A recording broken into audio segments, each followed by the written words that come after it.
Hai, halo Sobat Rebahan semua. Kali ini Mimin bakal bawain rangkuman alur cerita dari film Flashed Away. Tapi sebelum Mimin lanjutin, Mimin mau kamu udah subscribe, like, dan komen semua konten. Film ini nyeritain tentang tikus yang bernama Rodi yang harus ninggalin kehidupan mewahnya dan mulai nyasar di kehidupan tikus-tikus bawah tanah. Tapi dia terus ketemu sama Rita yang justru ngajak dia buat nemuin petualangan barunya dengan cari permata ruby. Pada penasaran nggak nih sama cerita tentang petualangan Rodi kali ini?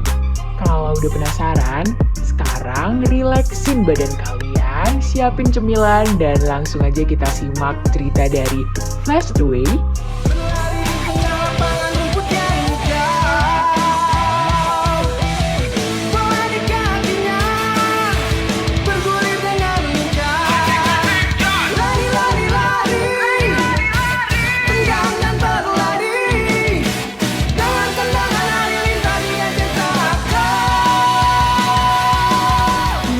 Kisah si tikus kaya yang bernama Rodi.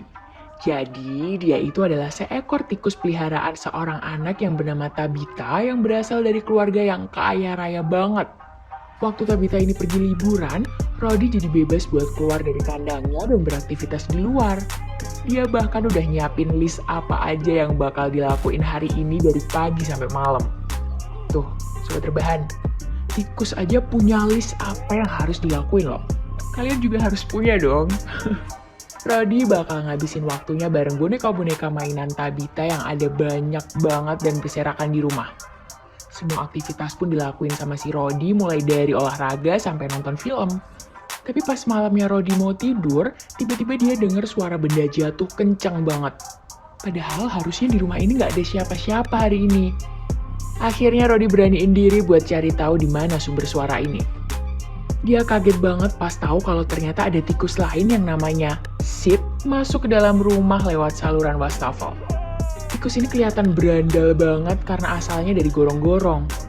Nggak cuma itu aja, dia bisa-bisanya seenaknya sendiri di rumah ini dengan badan kotor dan super baunya bikin rumah Tabitha jadi super berantakan banget. Karena Rodi kesel banget ngeliatin ini makhluk malah jadi kayak bos di rumah ini, dia coba buat jebak Sid masuk ke dalam toilet duduk dan bilang kalau itu jasusi. Padahal dia mau nge-flush Sid di toilet ini supaya lenyap dari hadapannya. Tapi rencana ini terus jadi bumerang buat Rodi karena dia masuk ke dalam toilet karena didorong sama Sid. Alhasil masuklah dia ke dalam gorong-gorong dan harus kehilangan kehidupan mewahnya. Rodi kebingungan banget karena dia nggak pernah pergi kemanapun sebelumnya. Alhasil dia coba jalan sesuai feelingnya dan sampailah dia di sebuah kota kecil yang ada di gorong-gorong ini. Ternyata penduduk di kota ini semuanya tikus. Culture shock banget nih si Rodi pastinya. Akhirnya setelah nanya-nanya ke tikus lokal, dia disuruh buat nemuin Rita yang ada di dalam kapal buat nganter dia pulang ke Kensington. Tapi waktu nemuin Rita, dia kelihatan gak seneng banget ada orang lain yang tahu keberadaannya di sini. Rodi yang udah kikuk banget ini terus gak sengaja bunyiin klakson kapal dan bikin musuh bebuyutan Rita akhirnya tahu di mana tempat persembunyiannya. Mereka langsung nanyain di mana Rita nyembunyiin permata ruby yang bos mereka cari. Tapi Rita sama sekali gak tahu di mana ruby itu berada. Tikus-tikus ini terus geledah semua isi dari kapalnya Rita supaya mereka bisa nemuin ruby yang selama ini mereka cari-cari. Karena nggak ketemu, mereka langsung interogasi si Rita ini dan akhirnya nemuin kalau dia nyembunyiin permata ruby merah ini di saku celananya. Rodi dan Rita terus dibawa gerombolan tikus ini balik ke markas mereka dan ketemu sama bosnya. Si Rodi ini kaget banget pas tahu bos dari tikus-tikus ini ternyata adalah seekor katak gila yang obsesi banget buat ngumpulin barang-barang aneh termasuk ruby ini. Katak ini namanya adalah Kermit. Rita dan Rodi kemudian coba dibunuh dengan membekukan mereka menjadi bongkahan es batu seperti halnya yang terjadi pada tikus-tikus lain sebelumnya. Rita coba cari cara buat keluar pakai penjepit kertas yang ada di kantong celananya. Setelah berhasil, Rita dan Rodi langsung keluar dari sana dan langsung ambil lagi permata ruby dan mengejek Kermit karena memiliki anak buah yang cukup bodoh dan mudah diperdaya. Rita dan Rodi langsung melarikan diri keluar dari markas Kermit dan lari dari kejaran anak buahnya. Rita yang super lincah ini akhirnya berhasil lari, sedangkan Rodi harus terseok-seok buat nyusul karena dia nggak punya nyali segede Rita. Di belakang mereka, anak buah Kermit yang namanya Whitey dan Spike coba buat ngejar mereka berdua yang lari ke arah kota tikus. Akhirnya, Rodi bisa nyusul Rita dengan lompat dari jembatan ke kapalnya Rita. Terus si Rodi justru ngelakuin hal yang bodoh dan super bego karena dia mecahin Ruby itu di depan Rita yang susah payah dapetin batu rubinya. Akhirnya Rita langsung marah banget sama si bodoh ini karena udah mecahin benda yang selama ini dijaga banget sama Rita. Rita terus kelihatan sedih banget karena Ruby ini adalah peninggalan ayahnya yang paling berharga dan sekarang udah hancur. Rodi terus coba bikin penawaran sama Rita. Dia bakal ganti permata rubinya kalau Rita bisa nganter dia pulang lagi ke Kensington Palace. Akhirnya Rita ngajak Rodi buat pergi ke rumahnya buat ngambil peta ayahnya supaya mereka bisa pergi ke Kensington. Sesampainya di sana, Rodi disambut hangat sama keluarga Rita yang ternyata ada banyak banget. Mereka ngira kalau Rodi ini adalah pacar Rita. Padahal mah dia cuma numpang doang sama si Rita ini. Pas sudah habis makan, Rita coba minta ke ayahnya peta daratan yang ada di London. Tapi ayahnya ini nggak setuju kalau Rita pergi ke sana. Alhasil, mereka ngerencanain buat balikin Rodi ke Kermit si katak. Rodi yang nggak sengaja denger percakapan ini langsung jengkel dan bawa kabur kapal Rita. Setelah perjalanan beberapa lama, kapal Rodi tiba-tiba berhenti dan rusak gitu aja. Dia coba buat benerin kapal ini, tapi sayangnya Rodi malah kesetrum dan gak bisa benerin mesin kapal ini sama sekali. Ditambah dia malah ngomel-ngomel gak jelas. Terus tiba-tiba Rita muncul dari atas dan bikin Rodi kaget banget soalnya barusan aja dia habis ngata-ngatain si Rita. Rodi langsung minta maaf ke Rita dan ngerasa egois banget selama ini dan salah paham sama Rita. Ternyata, Whitey dan Spike berhasil buat ngejar mereka berdua. Tapi mereka nggak sendiri kali ini.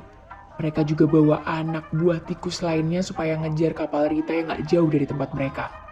Rita langsung tancap gas biar bisa lepas dari kejaran anak buah Kermit gendut itu. Alhasil dia ngeluarin beberapa senjatanya kayak bubuk ungu yang bikin pengalih perhatian Spike CS. Akhirnya, setelah kejar-kejaran yang cukup sengit, Rita dan Rodi bisa lepas dari kejaran anak buah Kermit itu dan pergi dari kota tikus dengan kapal mereka. Tapi jangan lega dulu sobat rebahan, karena Spike ternyata nggak nyerah gitu aja. Mereka balik lagi buat nyusul kapal Rita dan Rodi yang udah jauh di depan. Spike langsung loncat ke kapal Rita dan karena ngeliat kapal mereka sekarang terancam sama anak buah Kermit, Rita akhirnya mencet tombol bahaya yang ada di kapalnya dan kecepatannya langsung naik jadi kencang banget dan bikin Spike langsung kelempar dan balik lagi ke kapalnya sama Whitey. Sementara itu di markas Kermit, dia kedatangan Leapfrog yang datang ke ruang kendalinya. Kermit jelasin kalau Rita itu nyuri kabel utama yang dipakai buat kunci utama ruang kendalinya selama ini. Kermit pengen buat Leapfrog ini bisa ngambil kabel itu dari Rita dan Rodi secepat mungkin. Tapi sebelumnya, Kermit ngajak Leapfrog buat mampir dulu sambil nostalgia ke zaman dimana Kermit ini jadi peliharaan Pangeran Charles waktu dia masih duduk di bangku sekolah.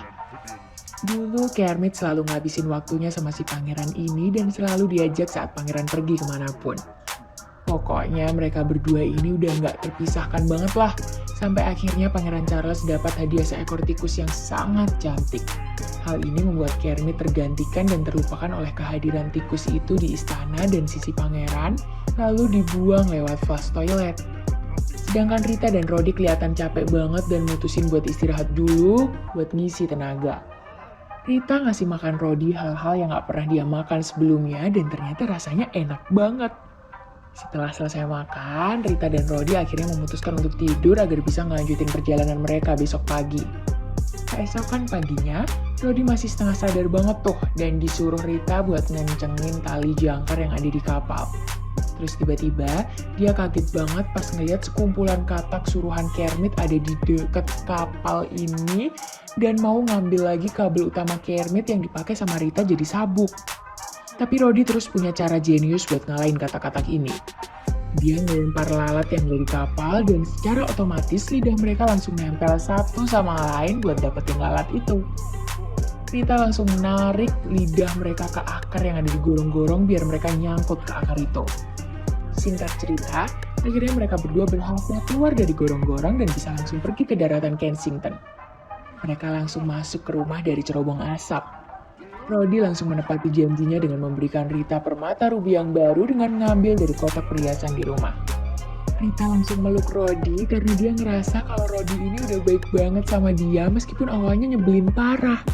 Rita terus minta Rodi buat jalan-jalan ke sekeliling rumah dan ngeliat gimana kehidupan Rodi selama ini. Karena Rodi berbohong kalau dia punya keluarga yang kayak Rita, dia akhirnya ngenalin Sid buat jadi saudaranya.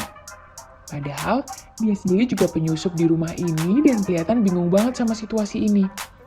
Akhirnya, karena ngerasa nggak enak, Rita mutusin buat pamit dan balik lagi ke keluarganya. Rodi terus jadi mikir ada sesuatu yang aneh tentang Kermit. Dia terus sadar kalau fungsi dari kabel utama itu adalah salah satu kunci supaya si Kermit bisa nyingkirin semua tikus yang ada di kota dengan bikin banjir bandang. Dia balik lagi ke kota tikus buat nemuin Rita yang saat ini lagi disekap sama anak buah Kermit. Waktu Rodi cuma sisa beberapa menit lagi, karena tepat di setengah World Cup yang sekarang lagi tayang dan banjir itu akan ngehancurin seisi kota. Teddy terus ngeliat Rita yang digantung di atas ketinggian dan datang buat lepas tali yang menjerat Rita ini. Tapi, karena nasib mereka berdua ini kurang mujur, akhirnya mereka ketangkep deh sama si Kermit. Di sini mereka jadi paham maksud dari rencana Kermit selama ini. Dia pengen musnahin semua tikus yang ada di sini dan ngeganti dengan anak-anak kataknya yang udah siap dilepas ke kota. Rodi dan Rita akhirnya langsung lakuin aksi mereka dengan gagalin rencana si Kermit jahat ini. Mereka bocorin pipa nitrogen yang ada di gorong-gorong buat bisa bekuin ombak banjir yang bakal datang gak lama lagi. Ternyata, cara nekat ini bisa berhasil buat nyelamatin satu kota dari terjangan banjir bandang. Dan beginilah akhir dari rangkuman alur cerita Flash Away.